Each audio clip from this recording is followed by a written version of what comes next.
Je vous remercie d'être venu pour ce retour au présentiel. Alors, vous êtes ici dans une réunion, une soirée Omniparis. Omniparis, ça a été fondé par Guy Lothaire il y a assez longtemps, en 2010. C'est en fait une scission qui vient des reports ufologiques. Je ne vais pas vous refaire toute l'histoire, c'est assez compliqué, puis c'est pas très intéressant. Guy Lothaire a pris son indépendance, il a fondé Omniparis. En 2017, il m'a demandé de prendre la suite. Il était fatigué. D'ailleurs, la preuve, c'est que en 2020, pardon, il nous a quittés. L'association qu'il a fondée, dont j'essaie de continuer sur les mêmes objectifs, c'est de partager l'information sur les ovnis et puis des sujets associés. On a parlé de temps en temps d'autres choses comme des crop-circles,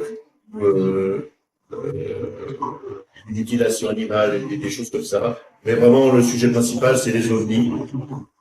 De façon assez œcuménique, mais quand même, en cherchant un équilibre, comme j'ai marqué, difficile et subjectif entre ouverture d'esprit et n'importe quoi. Voilà.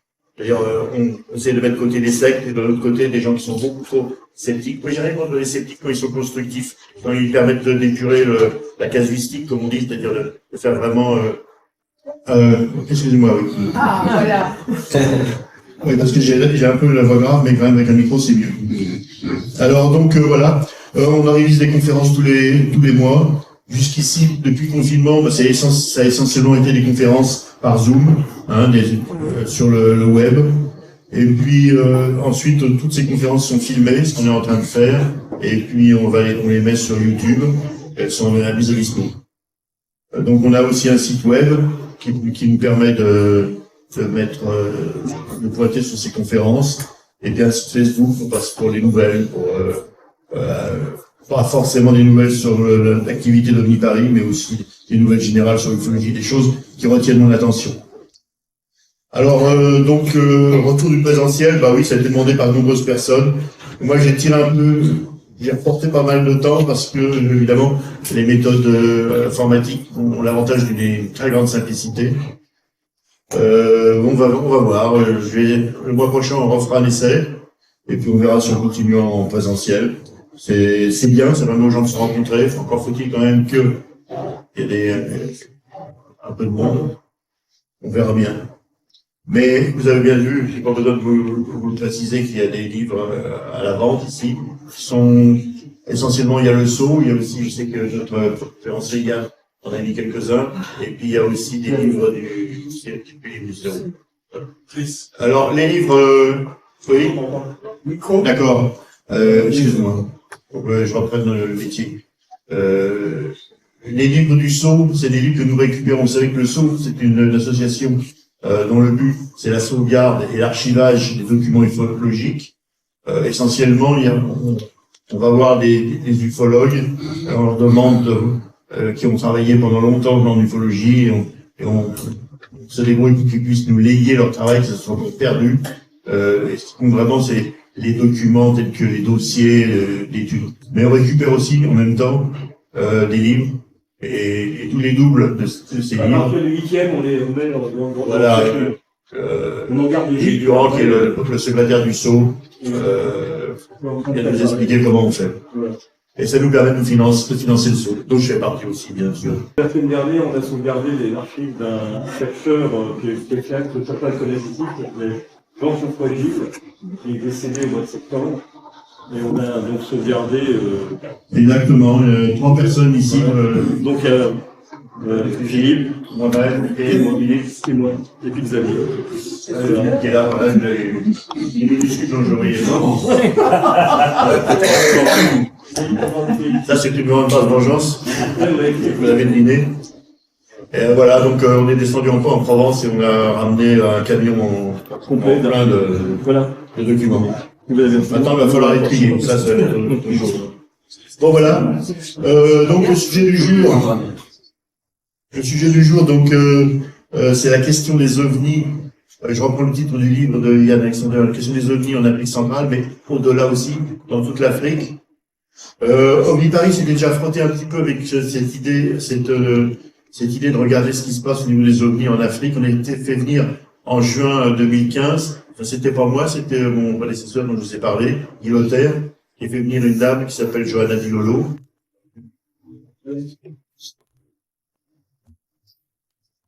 Voilà, c'est là.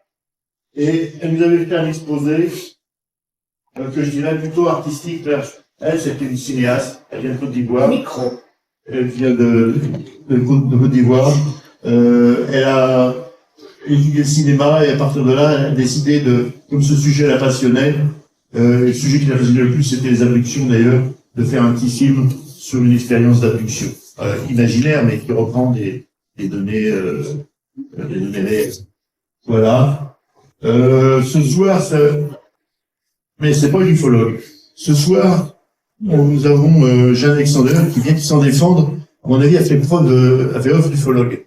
Il dit, je suis pas un ufologue, bah, quand même, tu as fait un travail de compilation et de recueil de témoignages, qu'on trouve d'ailleurs dans le livre, qui est à la vente. Combien voilà, 10 €. Sur la vente. Et je trouve là. Donc, Yann est d'origine gabonaise et française. Il a en quelque sorte, c'est un pont sur les deux continents. Je vais pas trop lui passer la parole, je crois que c'est beaucoup mieux. Et puis, nous allons partir d'un diaporama. On va suivre un diaporama. On va faire un exposé, mais enfin, on va le suivre. On va se baser dessus, mais pas de problème, on peut diverger. Et l'ordre du jour sera assez simple. D'abord la conférence, puis les questions. À moins que tu acceptes des questions, mais je préfère d'abord la conférence et ensuite les questions. Yann, je te laisse la parole.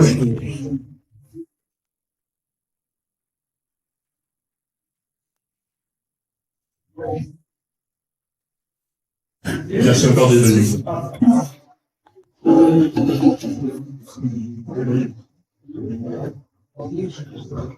Bonsoir. Bonsoir. Donc bonsoir, je suis Yann Alexander. Comme le dit donc l'auteur, compositeur, interprète et parce que je pense que comme vous, on a des vies riches, on a des vies variées, on n'est pas simplement une personne, on a plusieurs cordes à son arc dans la vie. Alors, je préviens tout de suite que je n'ai strictement aucune passion pour l'ufologie. Ça choque les gens quand je dis ça. Mais en fait, si je me suis intéressé à ce sujet il y a quelques années, c'est simplement pour des raisons personnelles sur lesquelles je me suis déjà exprimé, notamment sur mes TLV, une chaîne comme on ne vous demande pas d'y croire.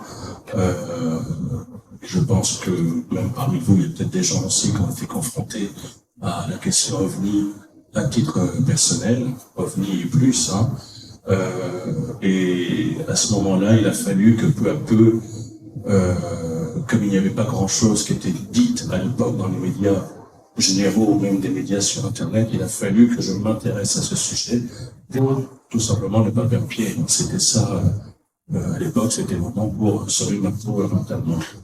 J'ai été d'ailleurs, on peut dire d'une certaine façon, pris en charge par l'association Séro-France, qui regroupe donc des psychologues diplômés d'État et des témoins d'OVNI et plus. Vous pouvez ça adultés, expérienceurs, on peut dire aussi personnes visitées, en tout cas qui ont eu des interactions. Donc c'est une association grâce à laquelle j'ai pu un petit peu ne pas sombrer, on va dire, et le savoir, la connaissance, ça rend libre, la connaissance, ça rend fort, la connaissance n'efface pas le danger, la connaissance n'empêche pas la peur, mais elle permet de maîtriser ce que l'on ne comprend pas forcément, elle permet d'avancer, et finalement, on est dans un contexte assez étrange, assez particulier, où le sujet UAP, le sujet OVNI, prend une dimension qu'on n'avait jamais vue. Depuis quelques années, il y a comme une sorte de mouvement de fond qui est loin de concerner simplement justement les États-Unis ou les pays occidentaux. Ça concerne le monde entier, puisque, par exemple, le Premier ministre de l'Inde, Narendra Modi, a demandé en 2021 l'organisation d'une cellule d'investigation sur les phénomènes UAP, le centre d'armée indienne. Il avait paniqué parce que sa résidence avait été survolée par un objet qui avait des propriétés particulières. On voit qu'au Japon, il y a des structures qui commencent à être redynamisées et qui demandent des comptes au gouvernement japonais sur ces questions-là. Plus récemment, nous avons eu Francisco Guerrero, qui représente les Verts au Parlement européen et qui a demandé à la Commission européenne de se prononcer, au Parlement européen de se prononcer sur les fameuses révélations de l'ancien vétéran David Grush. Et Thierry Breton a répondu, alors il a répondu une réponse assez, je dirais pas une réponse bateau, mais en tout cas il a pris le temps de répondre en expliquant que l'Union européenne en tant que telle, en tant qu'entité, n'avait pas du tout de collecte d'engins qui se seraient crachés, mais il a précisé que si tel était le cas, il y avait effectivement un dispositif qui permettait de se saisir de la question. Alors, moi je suis né au Gabon, à Libreville, le 13 septembre 1982. Alors pour ceux qui ne savent pas où situer le Gabon, ça se situe entre le nord, le sud, l'est et l'ouest. Démerdez-vous. Donc c'est un pays chaud. C'est un pays équatorial. Il ne neige presque jamais. En fait, il ne neige jamais. De temps en temps, il gèle un petit peu à l'intérieur du pays. Donc, vous voyez, donc l'Afrique centrale. Alors, je vais quand même me lever un petit peu parce que le titre s'appelle La question des ovnis en Afrique centrale. Mais pour le premier travail, c'est 3 pays principalement qui ont été investigués. Le Gabon, la République du Congo et la République démocratique du Congo, qui n'a rien de particulièrement démocratique, mais on aime bien ça en Afrique, donner des noms démocratiques aux partis politiques, aux pays. Mais c'est l'ancien Zaïre, en fait. L'ancien Congo. Voilà. Congo belge même. Parce que ça fait plaisir aux gens. Mais il faudrait préciser que l'Afrique centrale, c'est également... Alors, je vais demander à ce qu'on revienne sur la carte de l'Afrique. Pardon, excusez. L'Afrique centrale, c'est également le Cameroun, la République centrafricaine, le Rwanda, je ne vais pas non plus vous présenter ce pays, le Burundi. Dans une moindre mesure, certains rajoutent l'Angola et certains disent qu'il faudrait rajouter le Tchad. Et là, on va un peu vers le nord. Donc, pourquoi je me suis concentré vers ces 3 pays, donc les 2 Congo et le Gabon? Tout simplement parce que dans un premier temps, c'est là que j'ai eu les premiers échanges, les premiers témoignages, les gens disposés à parler de ça. Parce que on s'en rend pas forcément compte en Europe, aux États-Unis, mais d'une certaine façon, quand des gens se livrent sur ce genre de sujet qui ne fait absolument consensus dans les sociétés africaines contemporaines, quelque part, ils transgressent un tabou. Là, pour cet ouvrage, donc la majorité des témoignages, donc des entretiens, pardon, la majorité des entretiens concernent le Gabon, la République du Congo et puis la République démocratique du Congo. Mais le Gabon est surreprésenté, pas simplement du fait que j'appartienne à la diaspora gabonaise, mais c'est peut-être parce que j'ai trouvé davantage de Gabonais disposés à parler. Des Gabonais qui habitent soit au Gabon, ou soit des Gabonais de la diaspora, ou souvent des Gabonais qui font des va-et-vient régulièrement entre le Gabon et le Canada, ou le Gabon et la Belgique, le Danemark, ou la France. Dans cet ouvrage, effectivement, il y a donc une quinzaine d'entretiens, mais il y a également quelques témoignages que j'ai pu avoir. Alors les témoignages, pour le coup, j'ai eu quand même de la chance, même si c'était des témoignages assez courts, assez brefs, d'avoir des témoignages en provenance du Bénin, du Cameroun quand même si ce pays-là a un rapport très particulier avec la question OVNI, et puis le Congo. Alors je dirais que d'une certaine façon, en tout cas pour l'Afrique subsaharienne, et particulièrement l'Afrique francophone, on démarre de zéro. Je suis pas du tout un pionnier sur les questions africaines et les ovnis. Il y a eu d'autres gens bien avant moi. Je pense à Elisabeth Klarer, qui était la passionnariat sud-africaine, qui racontait qui voulait l'entendre, il rencontrait des Vénusiens. Alors les Vénusiens, c'est des êtres grands, blonds, aux yeux bleus, très très grands, et qu'elle les avait rencontrés dans les hauteurs du Drakensberg, qui est un ensemble de montagnes en Afrique du Sud. Elle avait une petite maison là-bas, et donc elle les a vus arriver sous ses yeux, elle a engagé un dialogue avec elle. Elle était persuadée quelque part d'appartenir à ce groupe d'êtres.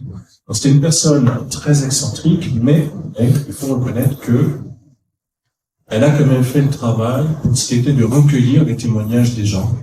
Elle a sillonné toute l'Afrique du Sud et même l'Afrique australe. Donc l'Afrique du Sud, que vous voyez donc tout au sud, mais l'Afrique australe, c'est-à-dire la Namibie, le Botswana, le Zimbabwe, le Mozambique, la Zambie. Elle a sillonné toutes ces régions, à la rencontre des gens, elle a recueilli des témoignages, et on peut dire qu'elle a vraiment été la pionnière, tout le continent africain.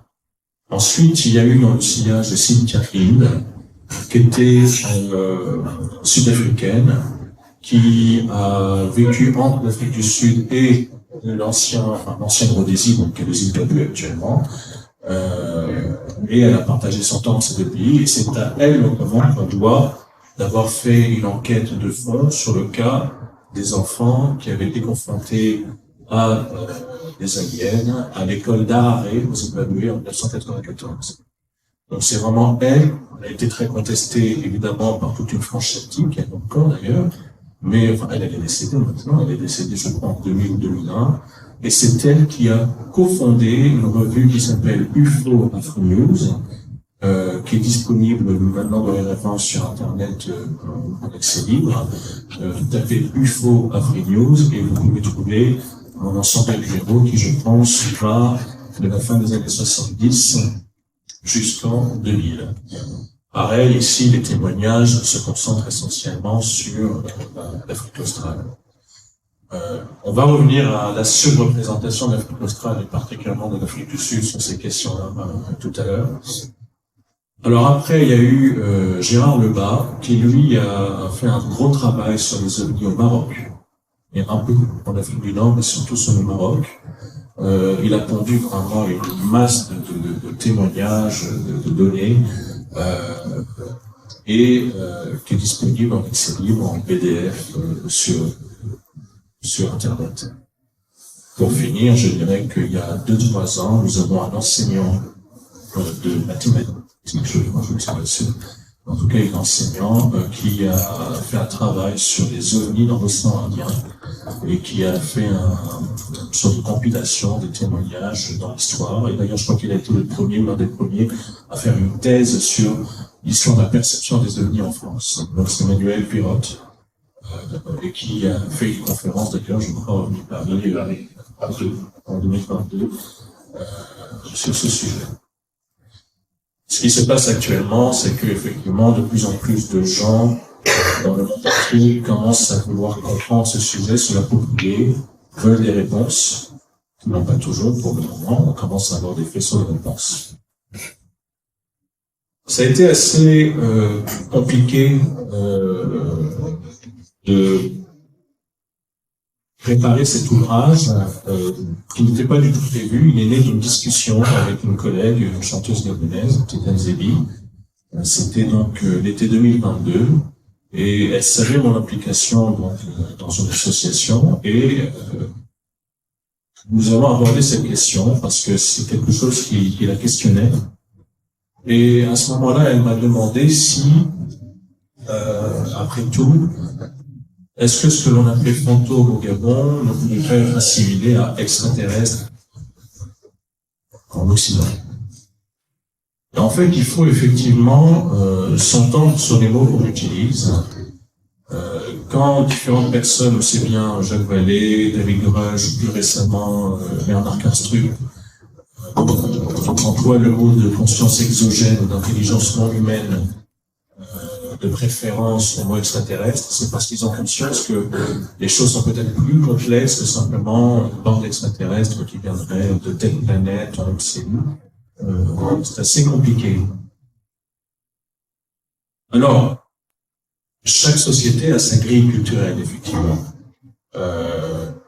Les Amérindiens, les gens d'Amérique latine n'ont pas la même grille d'observation, d'interprétation des ovnis et de leurs occupants qu'en Afrique. Et il y a des mots qui reviennent souvent en Afrique francophone tout au long du bouquin, c'est par exemple la notion de génie. Il y a le génie des forêts, il y a le génie des eaux, il y a le génie des montagnes, il y a le génie des airs. Voilà, tout ça, ce sont l'ensemble d'intelligences non humaines qui sont intégrées pleinement dans la psyché mentale de millions de gens. Je ne veux pas dire que tout le monde y adhère, mais en tout cas, c'est pleinement intégré. Je voudrais qu'on aille un peu plus loin.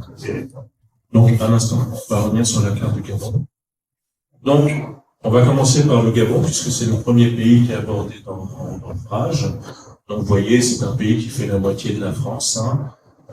Libreville, vous voyez tout au nord, c'est la capitale administrative, et puis plus au sud, sur la gauche, Port-Gentil, qui est célèbre notamment avec une chanson de Jacques Dutronc. Et Port-Gentil, c'est la ville économique et c'est la ville pétrolière. Voilà. À l'intérieur du pays, vous avez Lambaréné, qui est connu notamment pour être la ville où a travaillé le docteur Schweitzer. C'est la région d'origine de mon père. Et là, tout au sud-est, vous avez Franceville. Et toute cette région-là que vous voyez, Franceville, Koulaloutou, c'est aussi des régions où il y a eu de l'exploitation d'uranium. Notamment de l'exploitation d'uranium par la société Comuf jusqu'au début des années 90, et où il y a eu des observations d'engins au-dessus de cette région-là. Cette société a fermé, et d'ailleurs, ce qui concerne l'uranium, ça s'est décalé, notamment en Niger. Où d'ailleurs, on m'a raconté qu'il y a eu des observations. Ce sont les Congolais qui m'en ont parlé. Donc, cette région-là, il y a eu effectivement des observations d'objets. Des objets classiques, des objets, c'est-à-dire, on va dire, a priori, tolérés. Non, il y a des observations, effectivement, au Gabon. Il y en a d'ailleurs aussi au fond. Mais elles ne sont pas systématiquement reportées, voire pas du tout, et il n'y a de toute façon pas, à l'heure actuelle, sur le continent africain, à part le buffet, South Africa, avec Stretchdog, il n'y a pas de structure qui répertorie des témoignages, des croquis, des photos, ou quoi que ce soit. De ce côté-là, il n'y a rien. Pour le moment, il n'y a rien. Ni en termes d'association, ni il n'y a aucune action venant du gouvernement vers ce sujet. Par exemple, en France, nous avons des épangs, ça n'existe absolument pas sur le continent africain. Donc, s'il y a eu des observations, les gens le notent, puis ils en parlent comme ça, de temps en temps, il y a une forme de transmission familiale qui se fait, et puis peu à peu l'information se dilue, et il y a de moins en moins ça ne pénètre pas forcément dans la conscience collective. Donc, au niveau du Gabon, il y a une réserve naturelle, pas une réserve naturelle, pardon, un réacteur nucléaire naturel, c'est assez rare, je crois qu'il y en a 2 ou 3 dans le monde. Donc, c'est-à-dire naturellement radioactif. Voilà, toujours dans le sud du Gabon. Cette donnée sur la société dont je vous ai parlé tout à l'heure, qui faisait de l'exploitation de l'uranium, information sur les survols de cette société m'a été transmise par Daniel, qui est le premier entretien de cet ouvrage, et qui est franco-gabonais, qui a la cinquantaine maintenant, et qui connaît assez bien les arcanes du pouvoir gabonais également, qui connaît pas mal de choses, et aussi, alors, vous êtes au courant qu'il y a eu un coup d'État en septembre dernier, et que la famille Bongo, qui était donc au pouvoir depuis presque 60 ans, a été évincée du pouvoir. C'est un coup d'État qui s'est plutôt bien passé, il n'y a pas eu de mort, il n'y a pas eu de blessés, et la majorité des gens étaient plutôt contents. Ça signait la fin d'une époque. Et je ne sais pas si vous avez fait attention que également il y avait donc une base française à Libreville, et que très bientôt, probablement, donc, les militaires français vont quitter le Gabon. Se pose la question de la souveraineté nationale sur les questions aussi de données sensibles sur un sujet comme les ovnis. Comme le disait Daniel, si jamais il y a eu des observations d'objets avec des propriétés particulières au Gabon pendant longtemps, en fait, c'était la France qui récupérait ces données. C'était l'armée française. Et elle n'allait pas forcément les transmettre à l'armée gabonaise. Il n'y avait pas d'intérêt. Tel que les choses vont changer, ça, je suis pas meilleur, hein, donc tel que les choses vont changer, puisqu'il y a un véritable, on le voit, hein, pas qu'au Gabon, on le voit dans toute l'Afrique, il y a une volonté de certains pays d'assumer une souveraineté nationale totale, y compris sur les questions de défense, puisque ça rentre aussi dans le domaine de la défense. J'ai trouvé l'entretien avec Daniel très intéressant parce que donc il est franco-gabonais comme moi, mais d'une autre génération où c'était encore plus rare hein, dans les années 60 d'être métis avec un père noir et une mère blanche au Gabon, c'était pas très courant. Et il a vécu entre le Gabon et la Normandie, c'est quand même un décalage. Et il a connu Jimmy Dieu, qui est donc qui est un grand ufologue renommé, qui nous a quittés, je crois, en 94, 95, je sais ça. Et il a été donc aux côtés de Jimmy Dieu à l'Institut mondial des sciences avancées, et il a fait des enquêtes de terrain avec Jimmy Dieu. Donc j'ai trouvé ça intéressant finalement. C'était des sujets dont on ne parlait pas, Daniel et moi, et j'ai trouvé ça intéressant finalement que il avait fait partie intégrante d'une partie de l'histoire ufologique française, et notamment ils ont souvent fait des enquêtes de terrain près des barrages, près des centrales nucléaires. Voilà. Et par ailleurs, côté gabonais, sa grand-mère était une ganga, guérisseuse. J'aimerais qu'on profite pour aller sur la cérémonie du Lokukwe, pardon.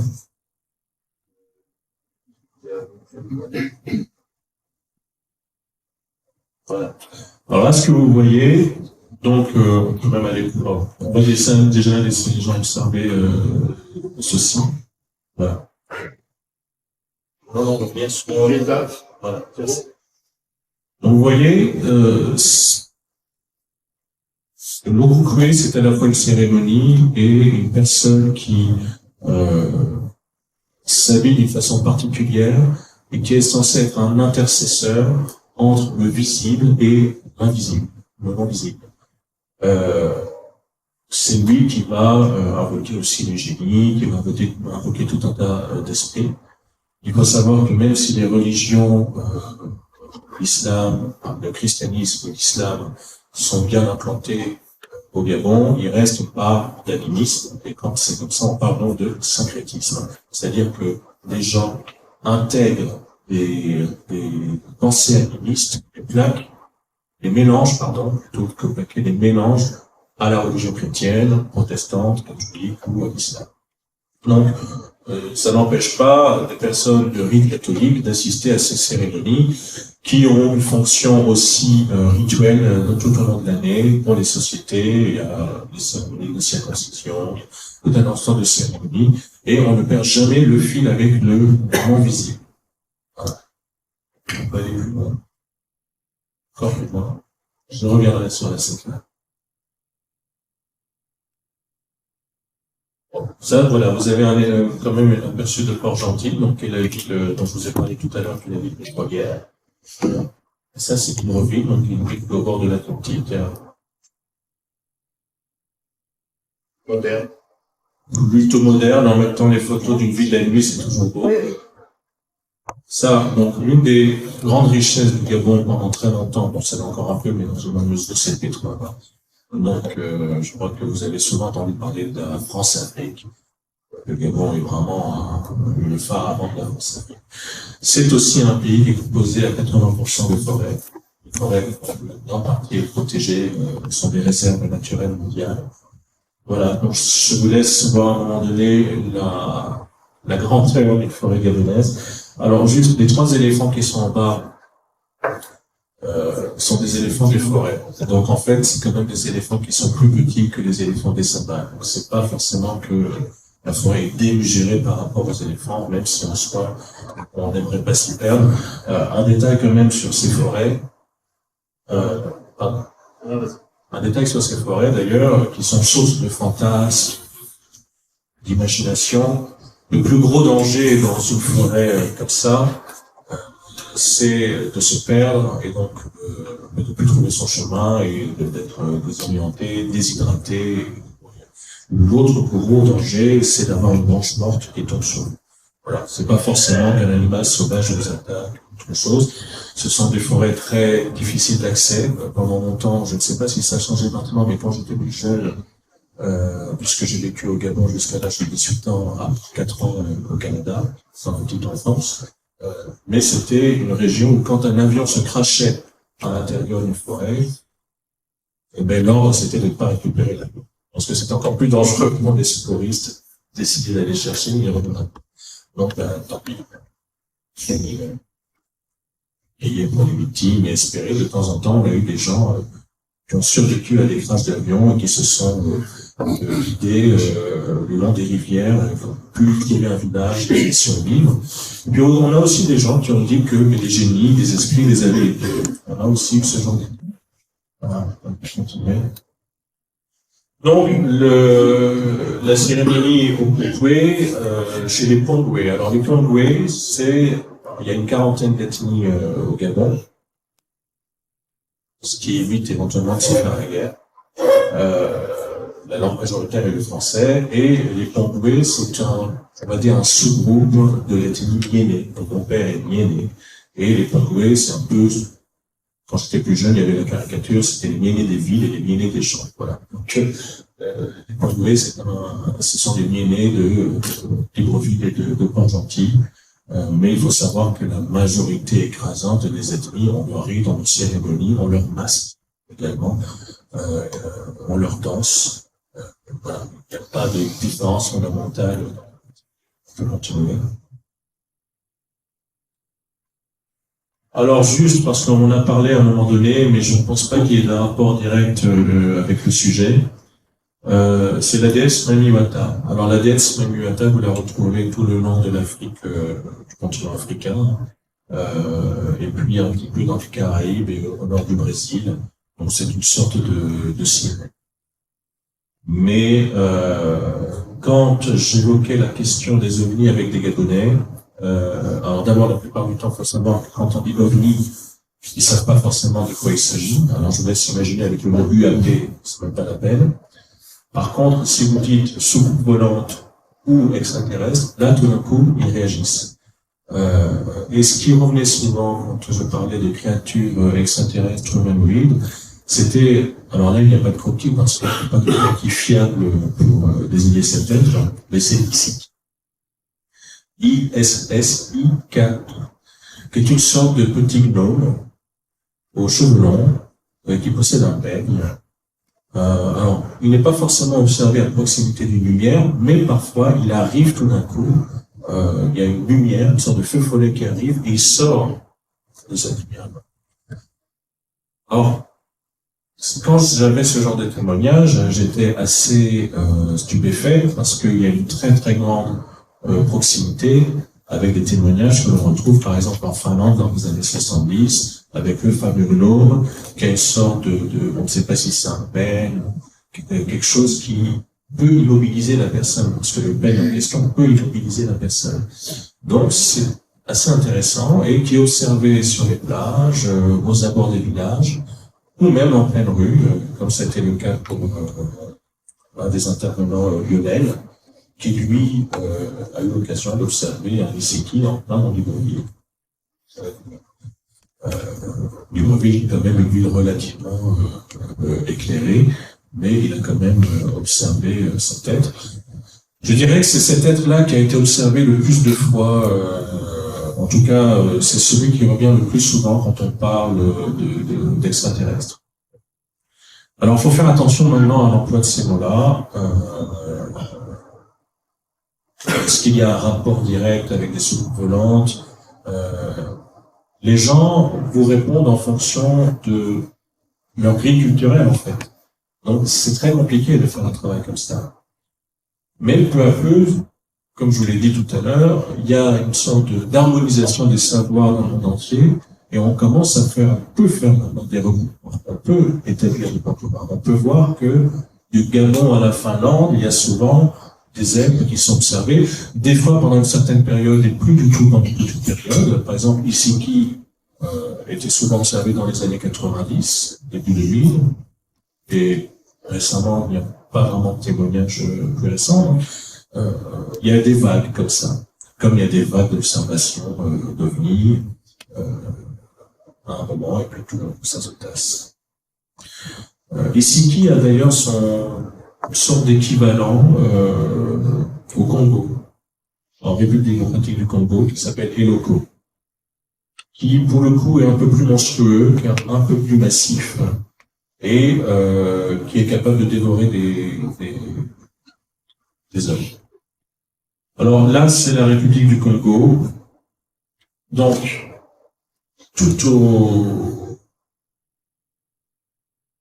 oui, c'est ça. Tout au sud, vous avez la ville du Pointe-Noire, qui est pareil comme Port-Gentil, qui est une grande ville pétrolière. La République du Congo tire sa richesse essentiellement du pétrole.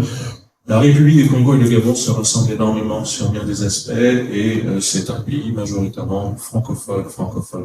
On parle français, on mange français, on fait l'amour en français. Voilà. Et puis vous avez Brazzaville, qui est l'autre grande ville du Congo, et qui a la particularité d'être je sais pas si on peut appeler ça la base, mais c'est de là que rayonne le mouvement raélien en Afrique centrale. Le mouvement raélien a été interdit en France, au Canada. Il a réussi à trouver des adeptes dans une partie de l'Afrique francophone, au Burkina Faso, en Côte d'Ivoire, et pour ce qui est de l'Afrique centrale, particulièrement en République du Congo. Il est considéré, ce mouvement, comme une religion de plus. Voilà. Il n'est pas considéré comme une secte, comme il est considéré ici. Il est vu comme un courant, comme les évangéliques, qui sont d'ailleurs, depuis 15 ans à peu près, alors, dans des proportions moindres, mais l'ascension du mouvement raélien est parallèle à l'ascension du mouvement évangélique. Alors, inutile de vous dire que la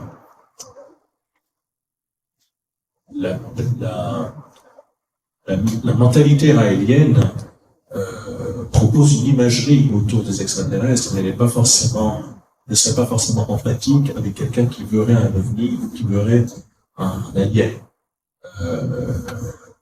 Tout au plus, ce témoignage serait écouté, intégré, à un moment donné, on proposerait à la personne d'intégrer la secte, et puis on commencerait à lui demander de l'argent. Voilà.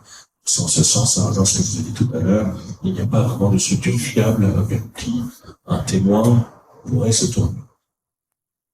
Certains témoins sont profondément marqués par ce qu'ils ont vu.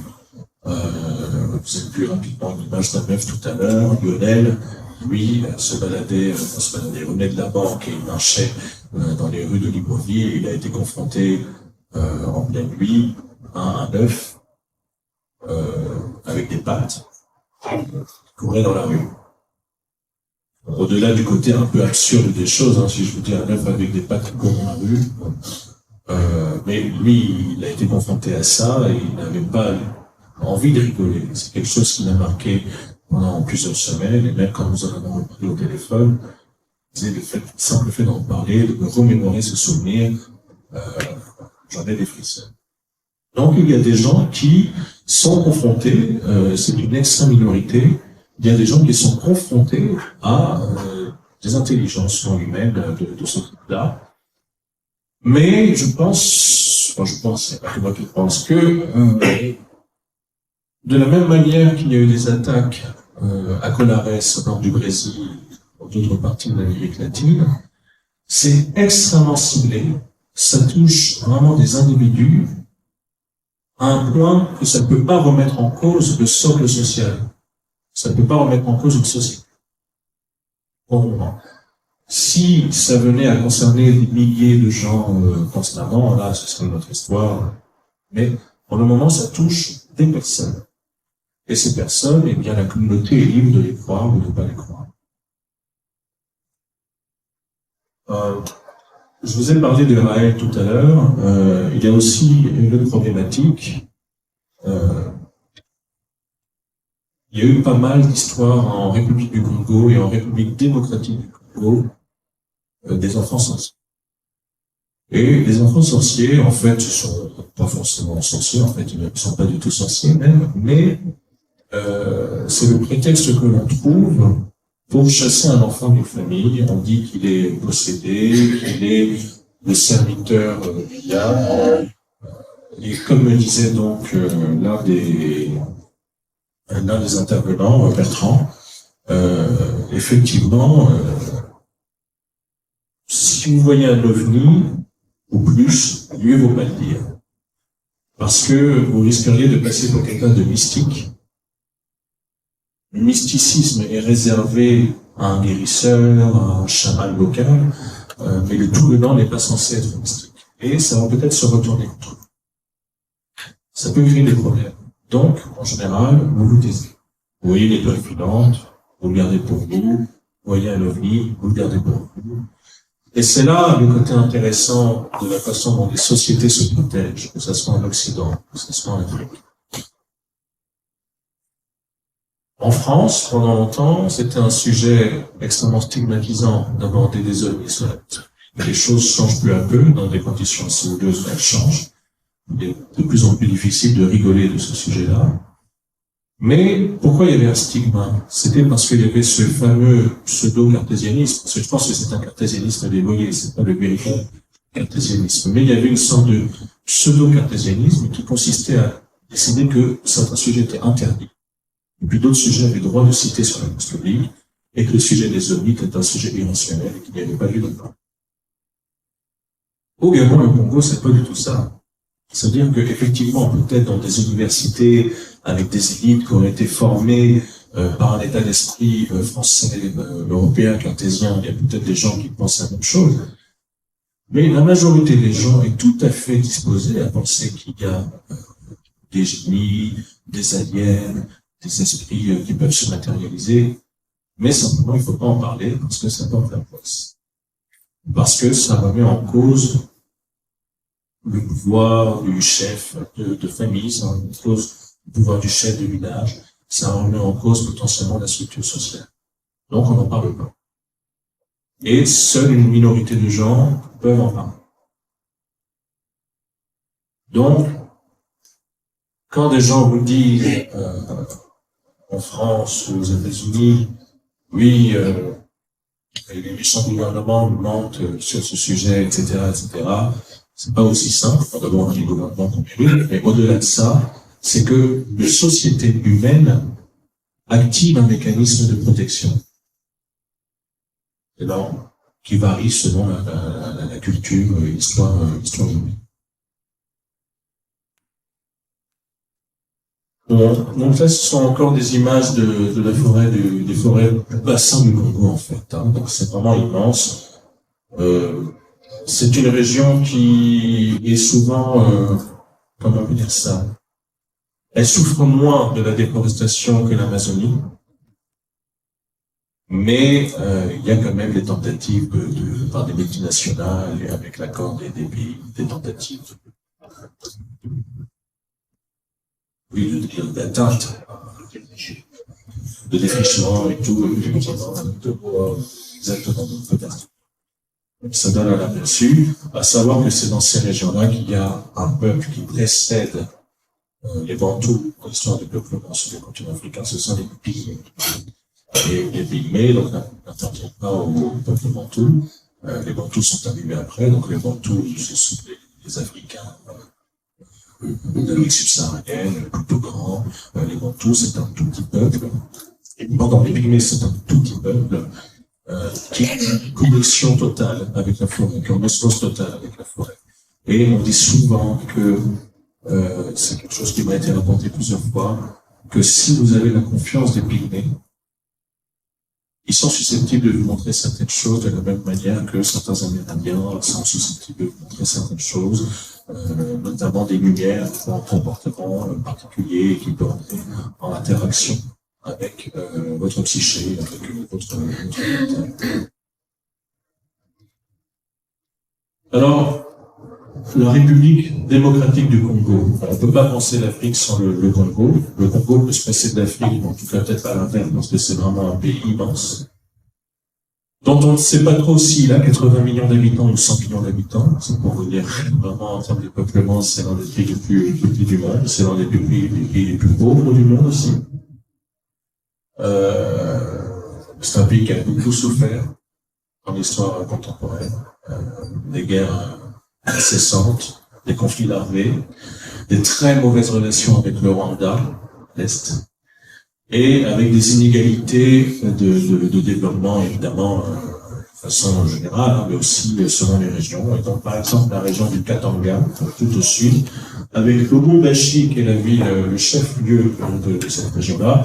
Cette région du Katanga a été une très grande région d'exploitation d'uranium, notamment pendant la Seconde Guerre mondiale, à l'époque où c'était le Congo belge. Et cet uranium a permis de construire la bombe nucléaire qui a bousillé Hiroshima et Nagasaki et qui a fait des milliers de morts. Voilà, tout se relie. L'Afrique a eu aussi son rôle dans l'histoire la bombe nucléaire.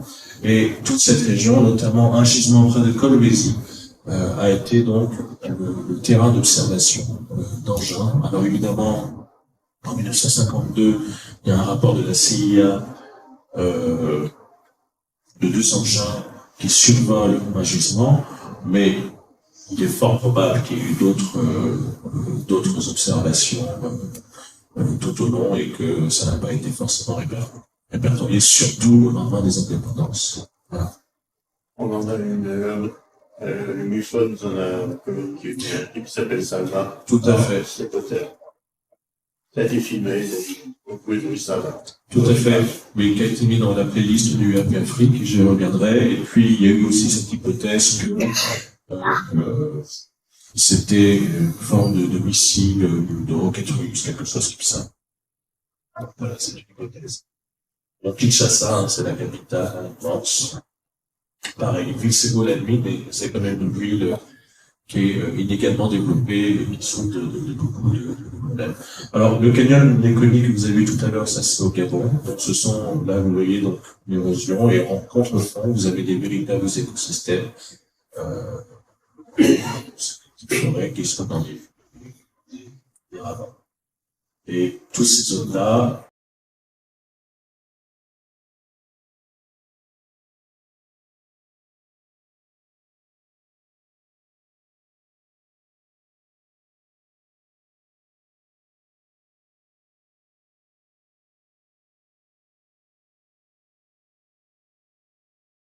la République démocratique du Congo. On ne peut pas penser l'Afrique sans le Congo. Le Congo peut se passer de l'Afrique, en tout cas peut-être à l'inverse, parce que c'est vraiment un pays immense, dont on ne sait pas trop s'il a 80 millions d'habitants ou 100 millions d'habitants. C'est pour vous dire, vraiment en termes de peuplement, c'est l'un des pays les plus petits du monde, c'est l'un des pays les plus pauvres du monde aussi.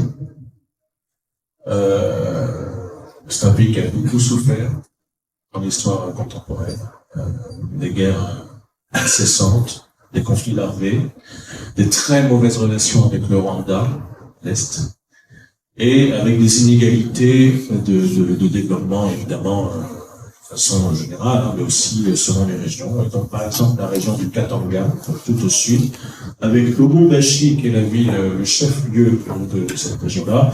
Cette région du Katanga a été une très grande région d'exploitation d'uranium, notamment pendant la Seconde Guerre mondiale, à l'époque où c'était le Congo belge.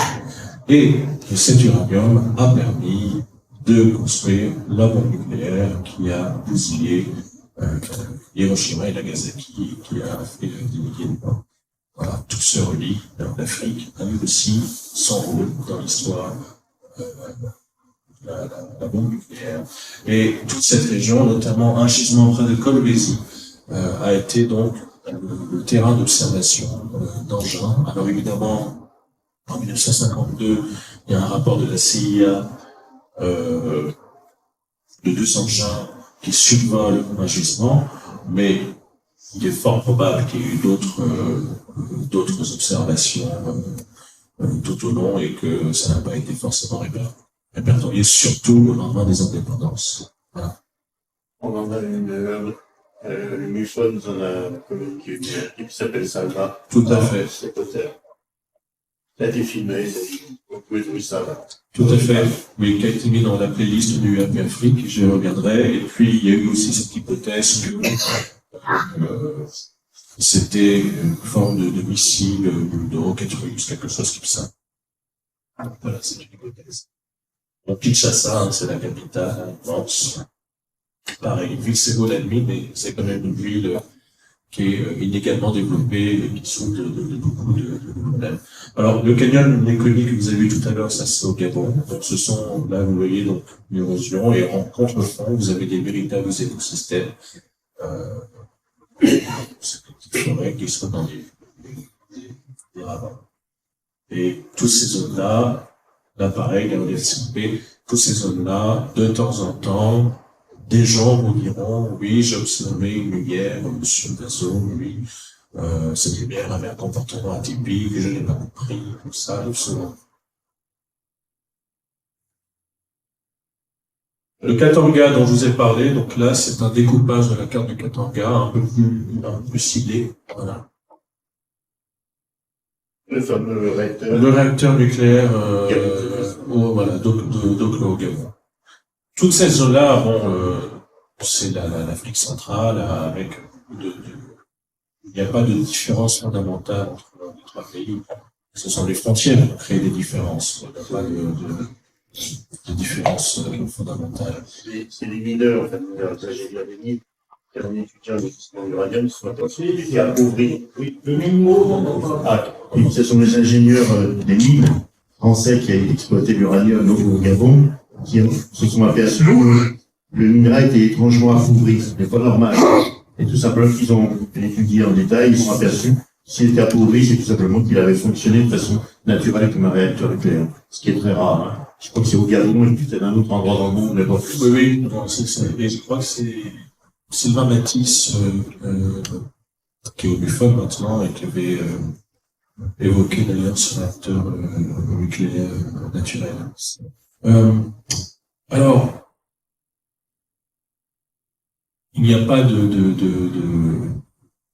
vous devez le savoir, en Afrique, c'est souvent la transmission orale qui a lieu, c'est pas l'écrit, c'est l'oral. Mais il y a quand même des vieilles légendes, dont Radurakinda, l'oiseau de fer. Donc c'est un notable dans un village qui, pour fuir un conflit, s'enfuit à bord d'un grand oiseau de fer avec sa famille. Et on a des légendes similaires au Congo et également au Rwanda, en Tanzanie. Cet oiseau de fer apparemment était suffisamment familier pour que, lorsque dans la région de Lambaréné, les gens du coin observent les premiers avions à l'époque de la colonisation française, ils ne sont absolument pas surpris parce qu'ils ont déjà dans leur tête l'oiseau de fer des légendes. Alors, maintenant, c'est ça qui est assez compliqué et je comprends que des gens ont été un peu dérangés par cet ouvrage. Je n'ai pas de récit de grands Vénusiens qui arrivent sur Terre et qui donnent des messages. J'ai pas ce genre de choses. J'ai pas de récit de reptiliens, de grands gris, de petits gris systématiquement. J'ai pas. Et je peux pas broder. C'est-à-dire que je recueille la parole. La démarche que j'ai eue, c'est une démarche sociologique, voire anthropologique, où je recueille la parole et j'essaie d'être malade. Je peux faire des correspondances avec ce que l'on observe ailleurs, et il y en a, effectivement, mais il ne s'agit pas de rejoindre une sorte d'imagerie occidentale, finalement, qui est emportée d'ailleurs pour le coup par Raël. Le mouvement raélien importe cette imagerie-là, Congo, en Côte d'Ivoire. Mais j'ai fait des études d'aménagement du territoire et d'options sociologiques à Angers, avec un mémoire qui avait été fait en Afrique du Sud sur l'urbanisme. Donc j'ai appliqué une méthode de recueil que j'aurais abordé n'importe quel travail universitaire. Il n'y avait pas une volonté de créer quelque chose de l'ordre de la fiction. Il ne s'agissait pas de faire rêver. Et donc je sais évidemment que ça peut gêner certaines personnes, et je sais aussi que ça peut gêner certaines personnes d'aborder quand même les questions géopolitiques, les questions économiques. Bon, je crois que de toute façon, le monde ufologique est en train de changer, il est en train de faire salut, et que le temps des rêveurs est terminé, parce qu'on se rend compte que c'est un sujet extrêmement concret. Parce que ces histoires de génie, finalement, certains Gabonais, certains Congolais essayent de minimiser ce sujet. Ils observent ce qui se passe quand même un certain regard, ce qui se passe aux États-Unis, au Canada, en Europe, en Australie. Et ils essayent de minimiser ce sujet en disant oui, mais de toute façon, ça existe depuis longtemps. C'est là depuis longtemps. Oui, c'est là depuis longtemps, sans aucun doute. Mais quand des gens nous disent ça, c'est une façon de dire oui, c'est là depuis longtemps, c'est qu'il n'y a rien à voir. Oui, c'est là depuis longtemps, mais il n'empêche que si quelqu'un est confronté, que ce soit un pilote ou un civil, que n'importe qui a quelque chose dans sa vie personnelle, il, de toute façon, il ne trouvera pas d'écoute. Quasiment pas d'écoute. Peut-être dans sa famille, éventuellement, il n'aura pas d'écoute. Il n'aura pas de soutien. Donc, à un moment donné, c'est aussi un terrain fertile pour certains mouvements, tendance sectaire ou phytosectaire. Et puis, on le sait maintenant, on suppose que en Occident, il y a certaines personnes qui ont vu des choses, qui ont été traumatisées et qui sont dans des hôpitaux psychiatriques. On peut tout à fait penser qu'il y a la même chose dans certains pays d'Afrique. Il y a moins d'hôpitaux psychiatriques, mais il y a quand même ça aussi important. Donc, il y a l'aspect de la défense, tout ce qui relève de la sécurité nationale, la souveraineté nationale par les pays, et il y a aussi tout l'aspect, l'écoute du citoyen. Mais encore une fois, c'est extrêmement compliqué parce que nous sommes dans des sociétés qui sont constellées de tabous, et de tout un tas de tabous. Je vous apprends rien sur, par exemple, les inégalités de traitement hommes-femmes. Voilà, il y a plein de choses à dire là-dessus. L'enfant, pendant très longtemps, n'était pas considéré. Ça fait depuis 30 ans, à peine, qu'on commence à considérer que l'enfant mérite d'être écouté en tant que tel, et pas simplement, il peut avoir de l'importance avant même d'être adulte. Ça, c'est aussi une façon de voir les choses. Je ne mets quand même pas sur l'homophobie, qui est vraiment un vrai sujet sur une grande partie du continent africain. Et puis, effectivement, je vous ai parlé tout à l'heure des hôpitaux psychiatriques, par exemple, la névrose ou la dépression, des choses comme ça, c'est vu comme un tabou, il ne faut pas en parler. La dépression, c'est l'affaire des Blancs. C'est les Blancs qui se suicident. Les Noirs africains ne se suicident pas, c'est bien connu. Donc, tous ces sujets-là sont des sujets tabous, et c'est très compliqué de faire émerger le sujet tabou des tabous dans une société qui n'a déjà pas fait son travail sur ces sujets-là. C'est un problème de rapport à l'altérité avec un grand A. Quelque chose qu'on retrouve d'ailleurs en France, en Europe. Il y a eu quand même davantage de travail en Europe sur le rapport à l'altérité, le rapport à la différence, le rapport à quelqu'un qui est complètement autre.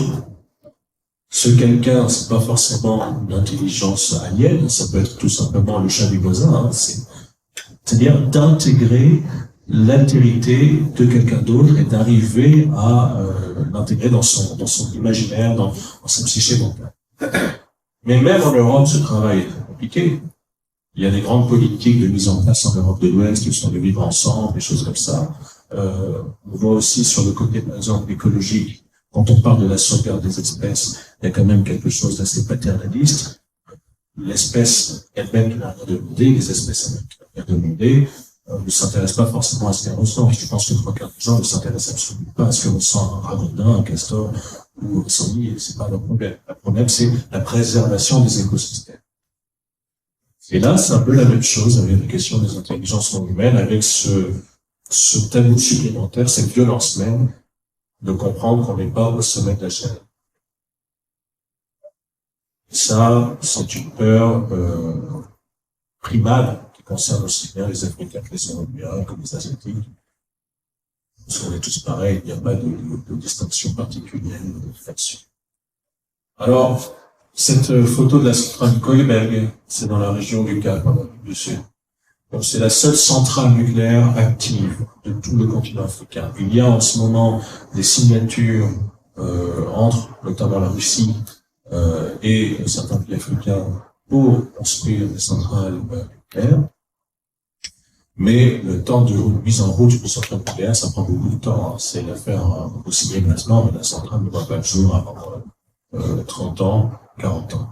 Mais je trouvais que c'était intéressant de vous parler en un moment donné de l'Afrique du Sud, et puis je vais vous parler aussi de l'UMP Afrique. Parce que l'Afrique du Sud a une longueur d'avance dans la quantification des données sur les phénomènes OVNI. Pourquoi? Mais tout simplement parce que c'est un pays occidental à la porte de l'Afrique et qui a été très très tôt l'un des pays les plus développés du monde. Voilà. Et donc, qui dit pays développé dit moyens de communication développés pour que l'information circule le plus facilement. Beaucoup de familles pouvaient avoir leur propre appareil photo, leur propre caméscope, avec des possibilités que, à la même époque, les Congolais ou les Sénégalais ou les Béninois n'avaient pas. Et donc, on s'est retrouvé très très tôt avec une surreprésentation des phénomènes OVNI, en tout cas des rapports de phénomènes OVNI et plus, en Afrique du Sud et dans la même mesure en Namibie et au Zimbabwe. À savoir qu'il y a des grandes chances quand il y avait effectivement des dossiers extrêmement sensibles, par exemple des crashs, même si ça n'a jamais été vraiment reconnu comme tel. Enfin, je pense pas que même aux États-Unis on a des crashs reconnus comme tels, parce que ça n'arrange pas forcément les gouvernements. Mais en tout cas, l'Afrique du Sud avait pour politique de donner la patate chaude aux États-Unis. Voilà. Et donc, on en revient encore une fois aux questions de souveraineté nationale. Et là, pas simplement la souveraineté nationale, c'est-à-dire que les États-Unis et la Russie et la Chine ont accumulé tellement de données que de toute façon, sur ce phénomène-là, ou sur ces gens qui sont derrière ces phénomènes, ils ont accumulé tellement de données que de toute façon, les autres pays se retrouvent dans une dépendance.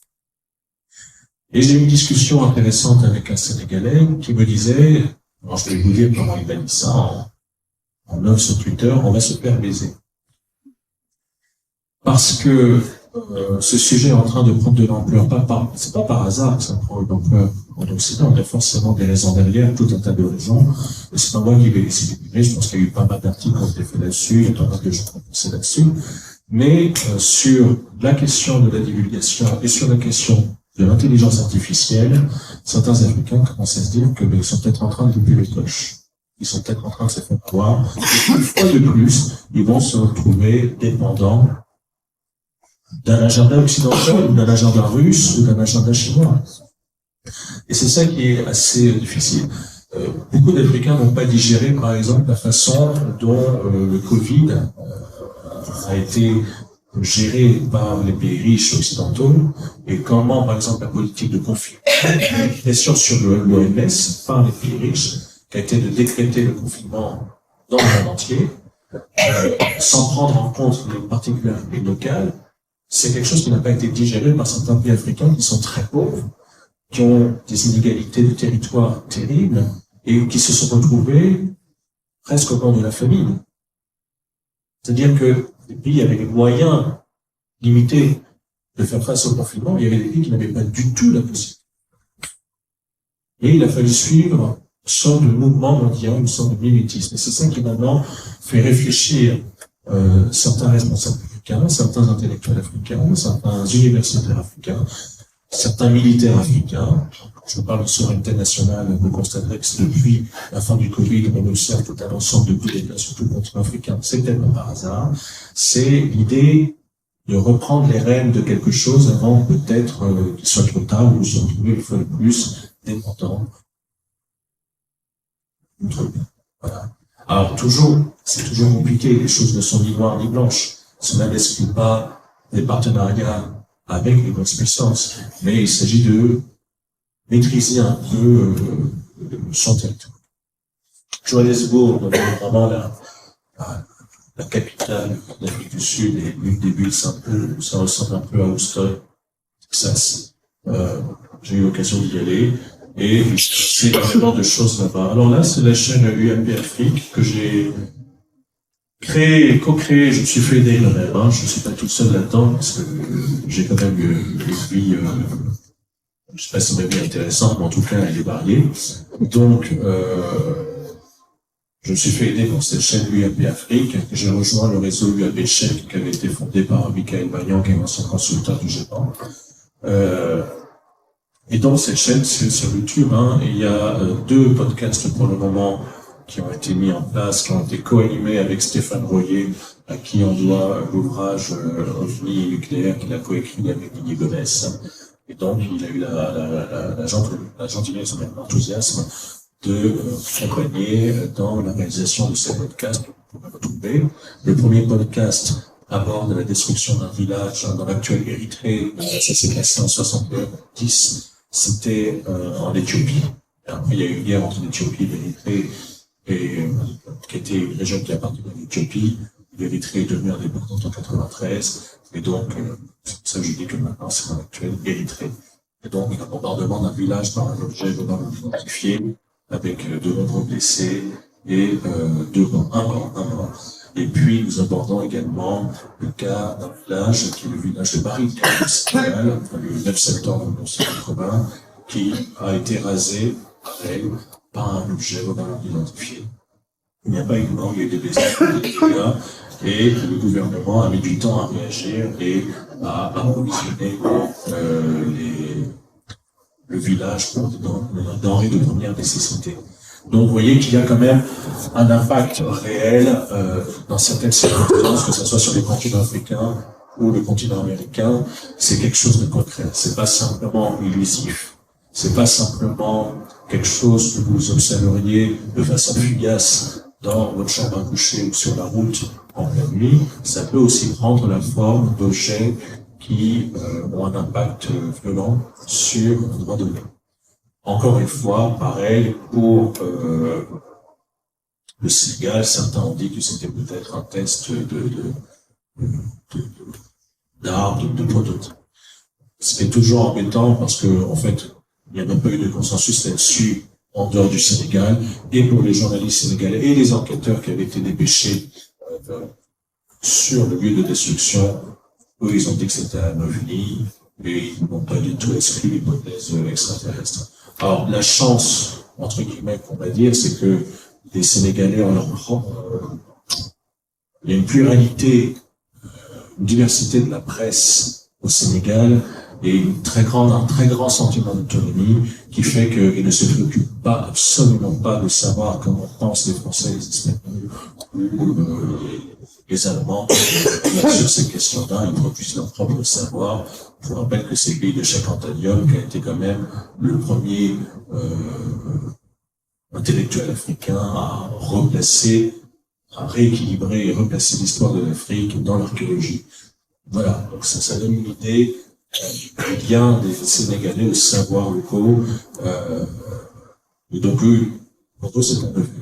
Quant à l'Érythrée, c'est pareil, il a été donné que c'était un objet russe, un missile, c'était une époque où les Russes avaient bon dos pour chaque fois qu'il y avait quelque chose, mais c'est pareil, il n'y a pas eu de consensus là-dessus.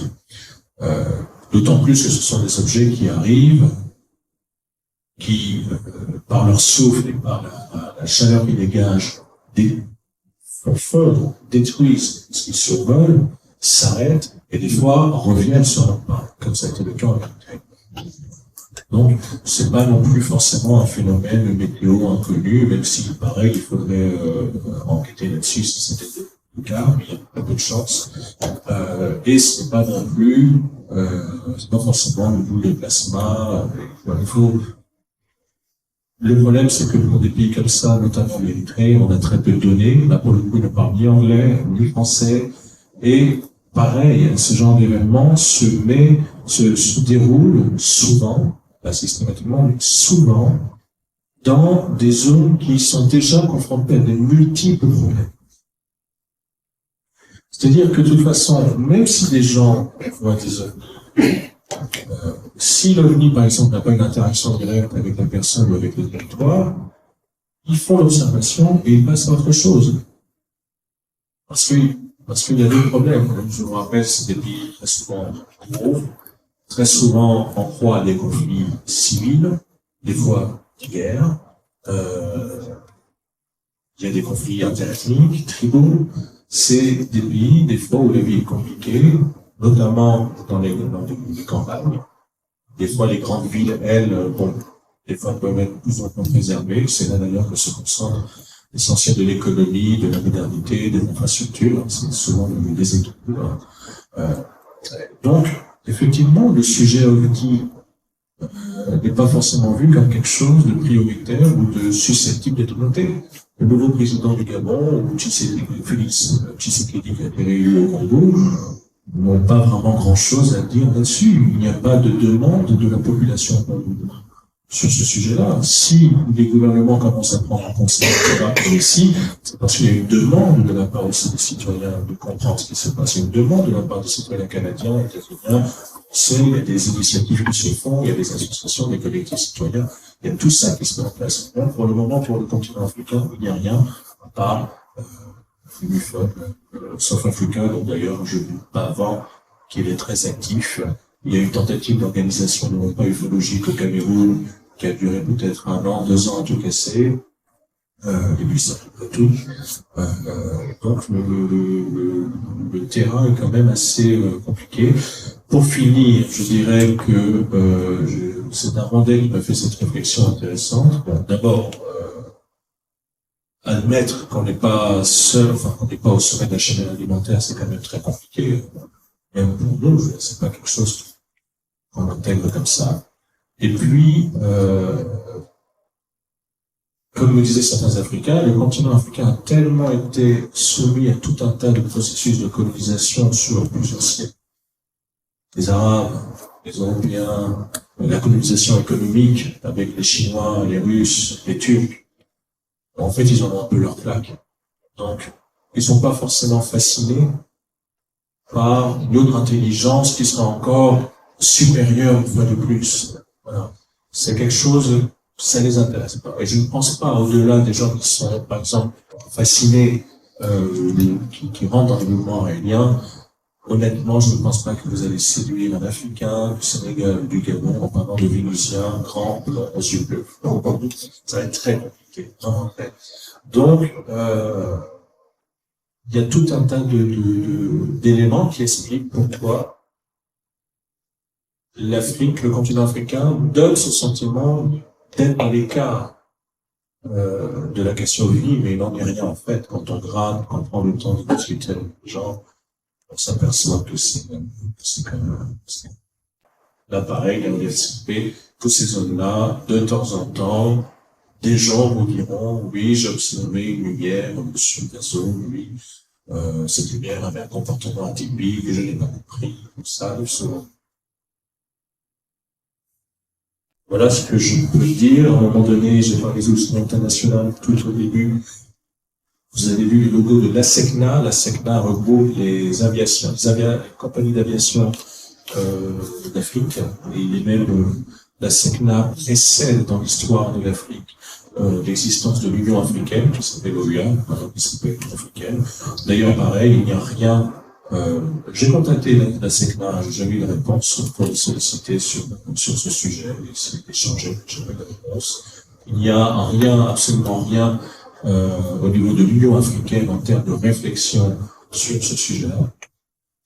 Mais quand même, depuis que ce bouquin est sorti, j'ai effectivement pas mal d'Africains qui m'ont écrit, le continent africain, mais aussi de la diaspora. J'ai également des expatriés français qui, par exemple, travaillent en Côte d'Ivoire ou Cameroun ou Sénégal, qui m'ont écrit aussi pour me rapporter certains éléments et qui étaient vraiment heureux de voir que dans l'Afrique francophone, il y avait un petit bouquin sur le sujet. Je dis petit bouquin parce que ça reste un petit bouquin, c'est presque, j'ai envie de dire, c'est peut-être une mise en bouche. C'est un travail préliminaire de 60 pages à peine. Et comme je vous ai dit, je n'avais pas l'intention de broder ou d'inventer pour inventer. Ça a été un travail qui s'est fait sur un an tranquillement, et qui est sorti juste avant le colloque à la Sorbonne, où je n'avais pas prévu d'aller d'ailleurs.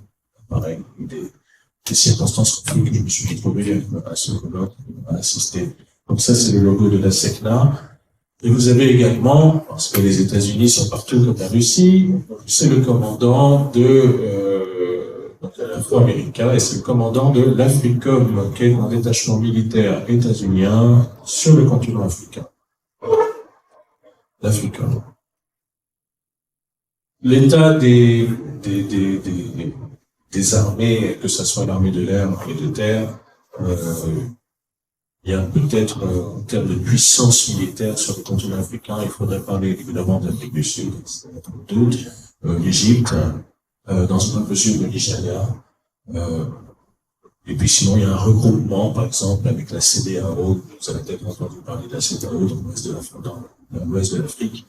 Donc, qui regroupe les pays ouest-africains qui sont censés intervenir, je dis bien censés, quand il y a un problème dans un des pays partenaires. Donc, c'est pas aussi simple. Je ne sais pas, je pense que j'ai fait le tour. Je dirais quand même que ce travail a été vraiment intéressant pour moi à faire. D'une certaine façon, on écrit ce qu'on a envie de lire aussi. Les retours sont plutôt positifs, très positifs. Moi, je continue ma vie, c'est-à-dire que j'ai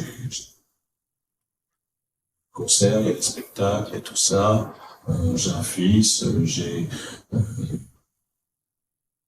vie sociale, familiale assez intense. Donc, je ne peux pas vous dire que je vais forcément suivre ce sujet 24 heures sur 24. C'est pas. Peut-être même que je prendrai un peu de distance par rapport à ce sujet. Mais ce que je veux dire, c'est que effectivement, si moi je suis capable de parler de ça, si Patrice Delacremos organise des conférences avec Paris, si tout ça c'est possible, c'est aussi parce qu'avant nous, il y a aussi des gens qui ont fait un travail énorme, d'ailleurs payé souvent d'un point de vue social, ils ont subi un véritable ostracisme. Je pense à Joël Ménard, le fondateur de la Revue Les Lumières dans les Nuits, qui a fait un travail intense pendant presque 40 ans. Je pense à Francine et René Furet, je pense au philosophe Aimé Michel. On devrait quand même s'interroger pourquoi il n'y a pas de rue Aimé Michel, de place Aimé Michel. Il devrait y avoir des places René Hardy, il devrait y avoir une rue Gimidieu. Ces gens-là, ils ont fait un travail formidable. Je pense à Pierre Guérin. Pour les États-Unis, on pourrait citer Alain Lainer, on pourrait citer Carla Turner. Et puis, évidemment, il y a tous ces témoins, parfois même expérienceurs de diabété, qui ont témoigné à visage découvert dans les années 50, 60, 70 et qui l'ont vraiment payé. Je pense à Lucie Fontaine à La Réunion. Je pense à Carl Ligdon aux États-Unis, qui s'est retrouvé dans son jardin avec une croix plantée par un Ku Klux. Ça donne une idée de l'ambiance à l'époque. Tous ces gens-là ont eu un courage extraordinaire. Moi, j'appelle ça du courage. Je pense que, en tout cas, qu'on ne les oublie pas, mériterait des milliers de minutes de silence. Parce que c'est aussi grâce à eux que je pense que j'ai fait le tour. Je vous remercie.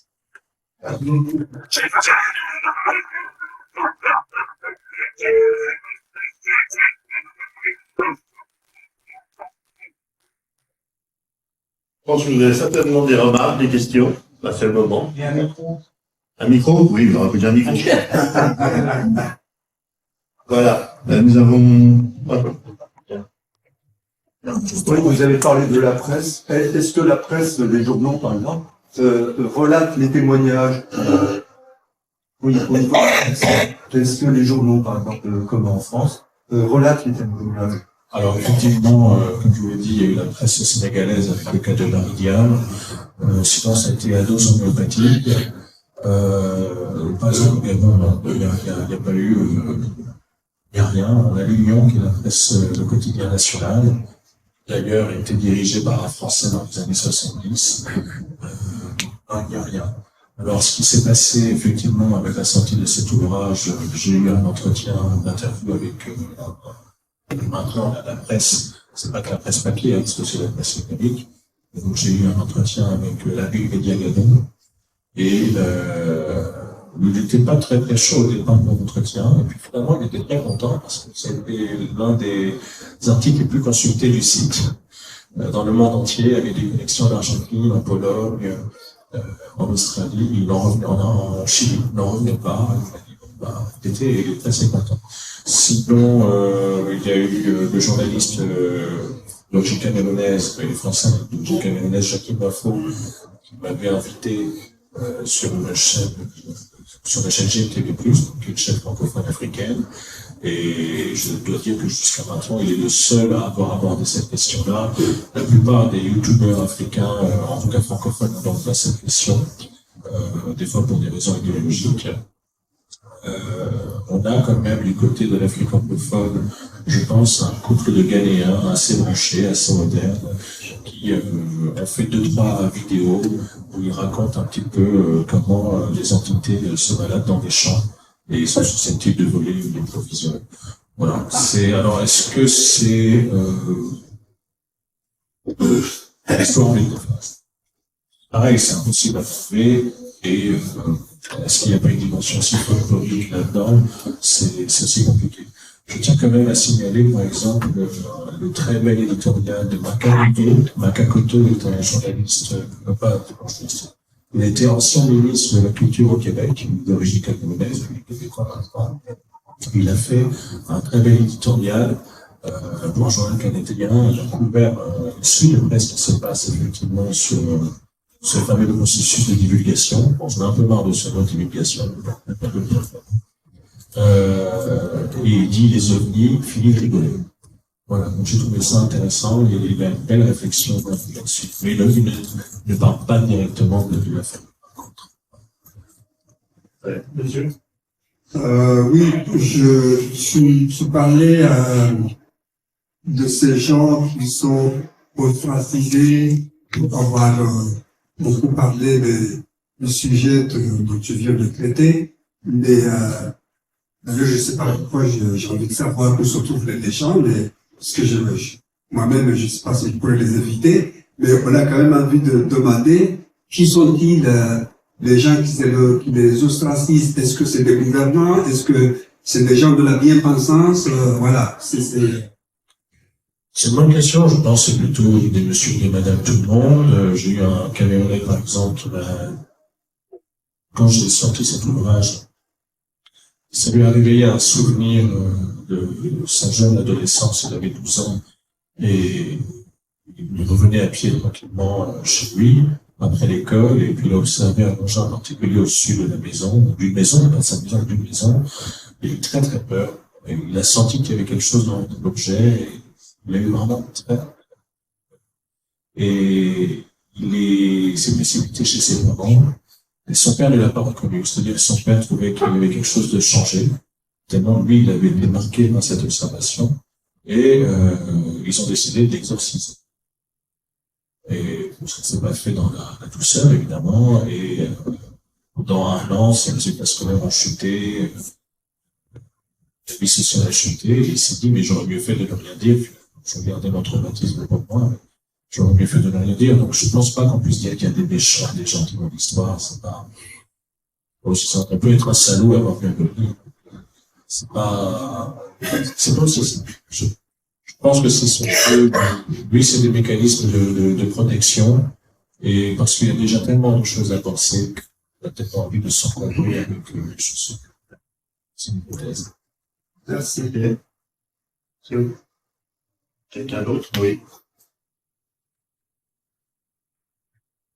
Est-ce qu'il y a des cas de pilotes de ligne qui, sur un territoire, auraient pu constater ce genre de phénomène? Alors, pour l'Afrique subsaharienne, oui, de façon officieuse. Il n'y a pas de rapport clair, net là-dessus. Par contre, pour tout ce qui est l'Afrique du Nord, oui, là, il y a des rapports, et Gérard Lebas en a parlé, mais pas que lui, il y a aussi la CIA qui a fait un rapport là-dessus. Et d'ailleurs, il y a eu des observations d'objets sur les territoires africains qui se sont faits en parallèle à la vague de venue de ces T4 qui maintenant commence à comprendre qu'elle n'avait pas touché que l'Europe. Voilà. Donc oui, tout à fait. Merci.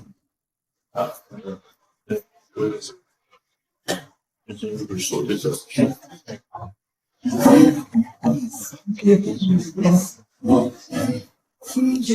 l'avez peut-être dit au début, je ne sais pas, mais je me demandais.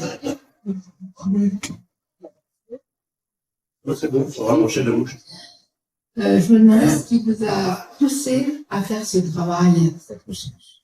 Oui, comme j'ai dit au début, je pense que maîtriser un sujet, je crois qu'il y a une dimension citoyenne. Je pense que j'aborde ce sujet en tant que citoyen franco-gabonais. J'aime pas trop le mot citoyen du monde, c'est un peu niaise, un peu, je suis pas là-dedans.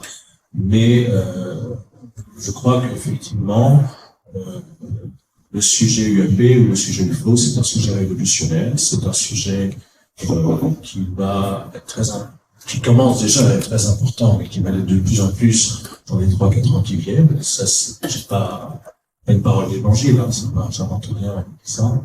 Et puis, je crois qu'il y a des sujets comme ça, comme l'intelligence artificielle, comme l'écologie, les changements climatiques, plus que les changements climatiques, mais les changements climatiques.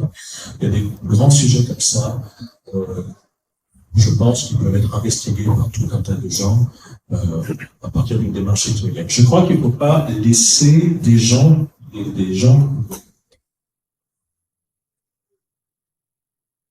en position de décision, de décider qui a le droit de parler ou pas de tel sujet. C'est un sujet qui m'appartient, qui nous appartient, parce que ça concerne notre humanité.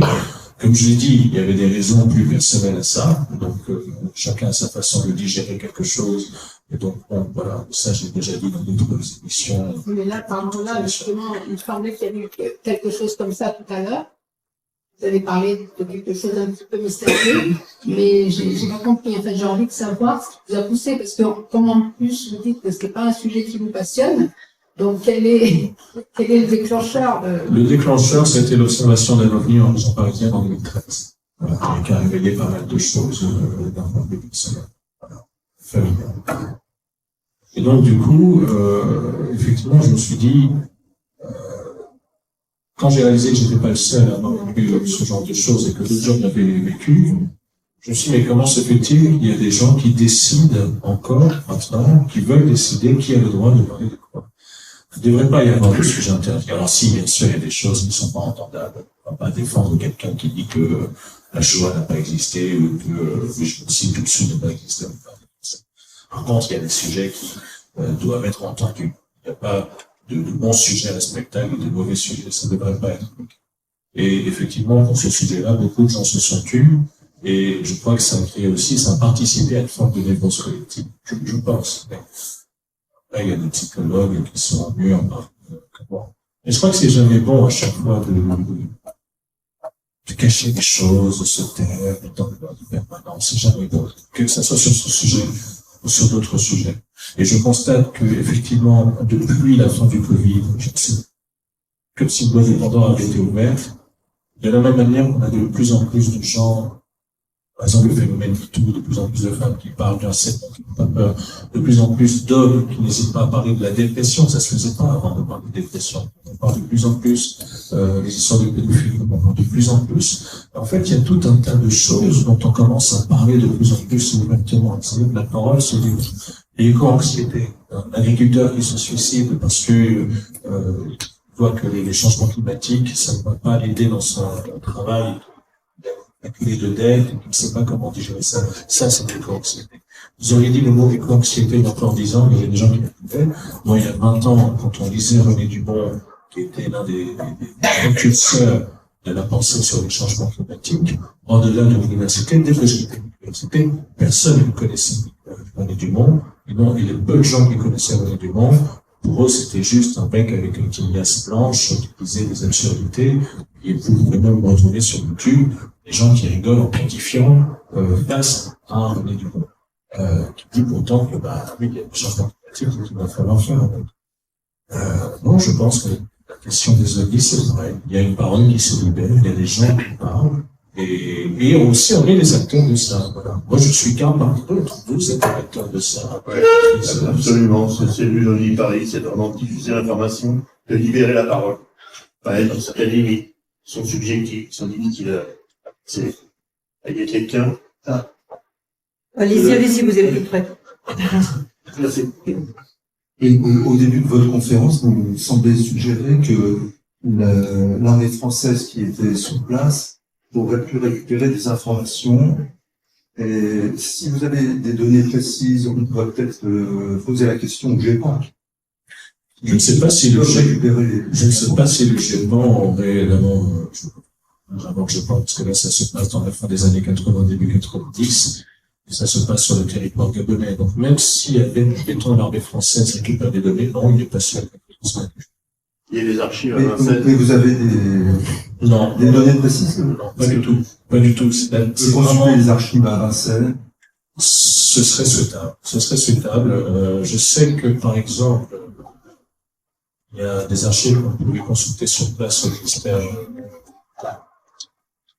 des Armées.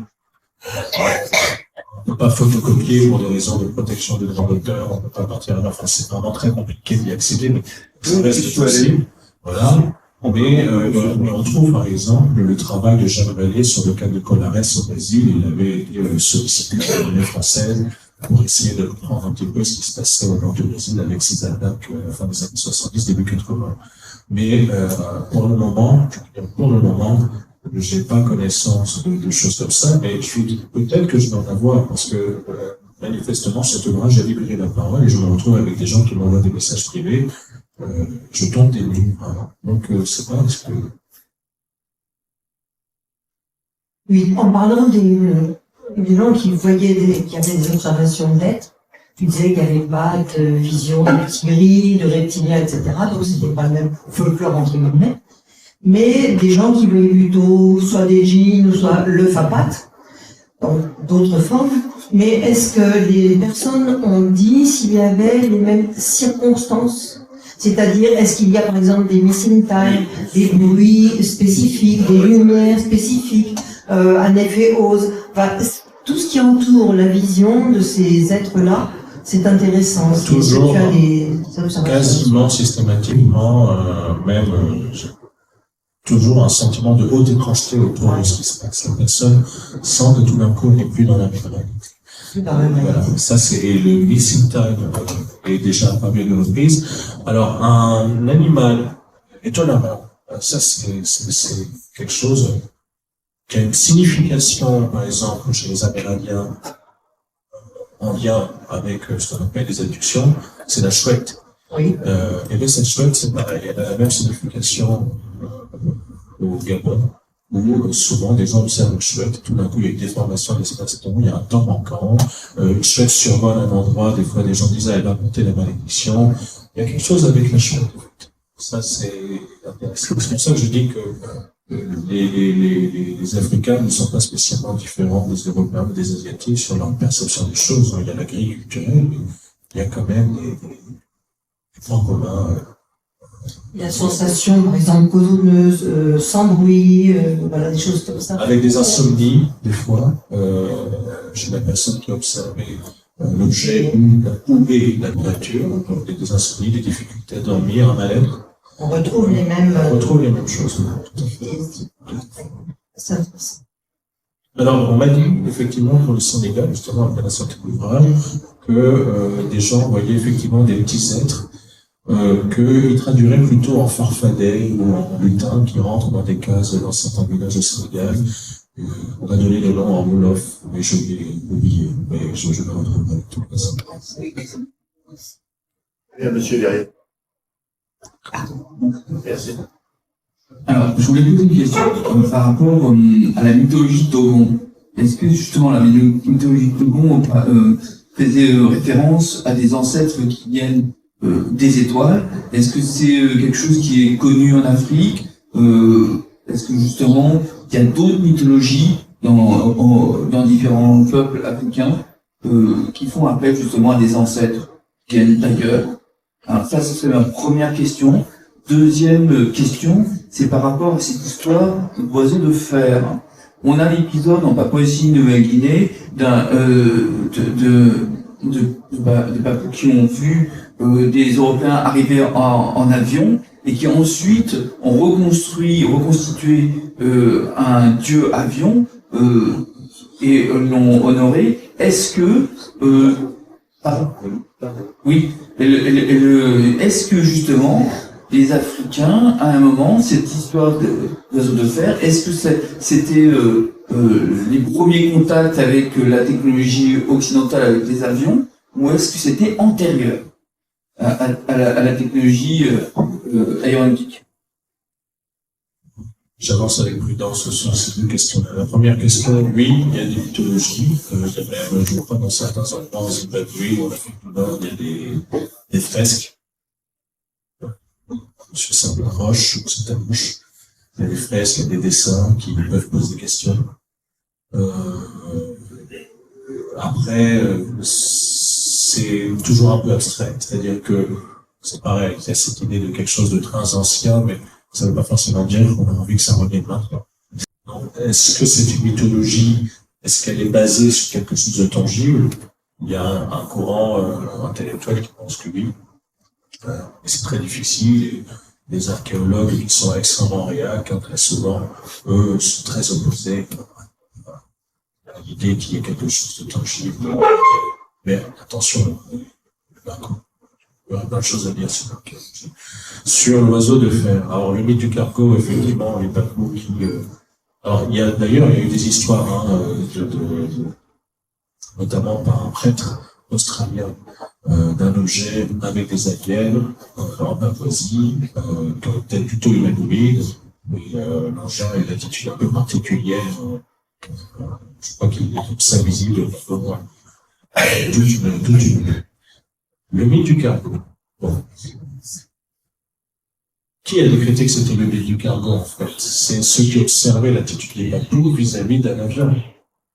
Mais quand les papous décident que c'est une sorte de nouveau dieu, peut-être qu'ils ont un référent antérieur à ça, qui leur fait de la même manière que les Amérindiens, quand ils voient arriver les colons à bord de grands bateaux, certains ne sont pas surpris parce que ça fait référence dans leur transmission, leur imaginaire, leur image mentale, ça fait écho à quelque chose d'ancien, qui avait déjà été vu avant.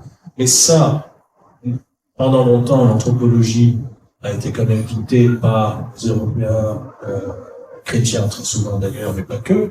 Est-ce qu'ils étaient disposés à ce genre de cloche? C'est pas sûr. C'est pas sûr. Pourquoi, dans certains coins, les gens, les Amérindiens comme les Africains, n'ont pas forcément réagi en voyant d'autres nations surdéveloppées arriver sur le territoire progressivement? Parce qu'il ne faut pas s'imaginer que la colonisation est arrivée, genre, il est 11 heures, les colons arrivent, ils attaquent tout, et puis hop, on va coloniser. Ça se passe pas forcément comme ça. C'est quelque chose de progressif, mais parce que les gens du coin, des fois, on s'aperçoit quand on parle qu'ils ont des référents antérieurs et qu'il faut qu'ils ne se méfient pas forcément de ce qui est en train de se passer sous leurs yeux. Le mythe du cargo, je ne le connais pas suffisamment bien sur ça, en tout cas qui a baptisé ça le mythe du cargo. Je suis pas sûr que ce soit les papous eux-mêmes, les concernés, qui ont baptisé ça le mythe du cargo. Je pense que ce sont des intellectuels occidentaux qui ont appelé ça, ou des historiens qui ont appelé ça le mythe du Tout à cargo. fait. D'ailleurs, ils n'oubliaient pas le dieu avion. Ils construisaient des avions en bois et des sortes de tours de contrôle et les aérodromes pour espérer que les avions reviennent et apportent le cargo, enfin, les marchandises. Bien sûr, la guerre était finie, les Américains avaient autre chose à faire que de continuer à débarquer en Papouasie. C'était plutôt dans les îles d'ailleurs, en Papouasie même. Donc c'est pas vraiment, l'analogie, je trouve pas facile. Pas simple. C'est puis c'est l'analogie en compétent parce que ça fait passer un peu le temps pour des critères. Donc c'est peut-être pas aussi net. Voilà. Faut peut-être qu'en discutant vraiment avec des gens des communautés locales, peut-être qu'ils donneraient un autre son de cloche sur cette question des mythes. Mais la partie avion de fer, est-ce qu'on peut la dater? Est-ce que ça date du 20e, du 19e? Non, pour le Gabon, ça remonte, hein, c'est des siècles, hein, c'est bien avant, toute arrivée technologique. C'est vraiment ce qu'on appelle les vieilles gens. Les Isiki, dont tu as parlé, j'ai pas pu comprendre qu'ils avaient des cheveux lisses, non? La description, c'est des cheveux lisses et longs. Donc, oui, en fait, parce que ça me rappelle quelque chose que j'ai vu à propos du Cameroun. Alors, le Cameroun, c'est plusieurs ethnies, enfin, qu'au Cameroun, certains peuples disaient qu'avant les Bantous arrivent, s'installent au Cameroun, il y avait un peuple, justement, de nains, qui avait des cheveux lisses et qu'ils ont tué, qui est pour prendre la place, tout simplement. Et on fait penser quand même à des histoires qu'on trouve en Amérique du Sud, qu'on trouve même en Europe, finalement. Et ça fait penser aux étés de palais aussi. Ces nains, ces palais, seraient liés, je le voyais autrefois comme ces nains, comme des êtres magiques, mais en réalité, ça pourrait être la même chose que les tigris, je sais pas. C'est une hypothèse, c'est une hypothèse. Si vous avez l'occasion, je peux que vous recommander de vous référer aux travaux. Il a fait d'ailleurs un excellent titre, je crois que c'était pour The Débrief, je suis pas sûr. C'était pour The Débrief. Si c'est pas The Débrief, c'est un autre média. Bernard Cassier, qui justement fait une analyse sur le fait qu'il y a peut-être eu d'autres peuples avant nous qui continuent, nous les survivants, continuent de nous rendre visite, et d'autres qui sont assez inattendus, et il fait tout un travail dessus, mais qui n'a rien à voir avec toute la mythologie des anciens astronautes, tout ça. Là, vraiment, il a une approche scientifique de cette hypothèse. Vous pouvez redire son nom, s'il vous plaît. Bernard Castriot, K-A-S-T-R. Question, je vous avais dit le micro. On a des questions. Tu peux passer le micro. À côté, là. Je vais poser ma question. Je Je voulais savoir s'il y a eu des périodes de vagues, un peu comme on a pu avoir en Europe ou aux États-Unis, ou c'est plutôt des phénomènes isolés, individuels. Non, à ma connaissance, non. À part effectivement que l'Afrique a eu son lot d'observations pendant la vague de 54, notamment l'Afrique du Nord. Sinon, non, mais peut-être qu'il y a eu une vague, mais que les gens n'ont pas répercuté, n'ont pas jugé utile de le tourner, ça n'a pas été pensé. C'est aussi bien qu'il est. Et une deuxième question au niveau de la typologie. Est-ce qu'il y a une typologie particulière des vaisseaux observés liés à la culture locale, ou alors on trouve la même chose? C'est souvent une sous-groupe, hein. C'est souvent une sous-groupe, ou alors ce sont des sphères, ou des lumières, ou contours mal définis, ou un comportement intelligent. Je sais pas, à ma connaissance, j'ai rien trouvé sur les observations neutrino, légères, rectangulaires, des choses comme ça. D'accord. Oui, merci Yann pour l'exposé qui était assez remarquable. Et tu y fais, tu abattes un petit peu avec la cartographie du uranium, des mines, éventuellement des centrales nucléaires naturelles ou des centrales de la centrale nucléaire en Afrique du Sud. Et est-ce que tu confirmes, enfin, l'étude que tu as faite confirme qu'il y a plus d'observations de ces endroits-là? Alors, c'est intéressant, par exemple, pour j'ai un expatrié français qui a vécu quelques années au Sénégal, qui a fait une observation d'un engin dans la région de Kédougou, au Sénégal. Et la région de Kédougou, c'est une région où il y a d'exploitation, il y a eu l'exploitation d'uranium, jusqu'à milieu des années 80. Et je lui ai dit ça, il était complètement scotché. Maintenant, faire attention à cette idée de corrélation, parce que, par exemple, on a observé souvent que ces objets étaient aussi vus à proximité des barrages, des châteaux d'eau, avec des friches industrielles, de bons lieux un peu déshérités, un peu à l'écart de la grosse ville, avec des choses comme ça, de terrain vague. Donc, mais on peut quand même, on remarque quand même qu'il y a est-ce qu'il y a une causalité? C'est difficile de dire, en tout cas, qu'il y a un conflit, et en tout cas l'uranium. Et puis les zones, c'est un grand lac aussi. C'est un immense lac aussi. Oui. Oh, bien sûr, encore des points d'interrogation, des idées à nous soumettre. Ah, établissement, inspiration. Un jugé, fini.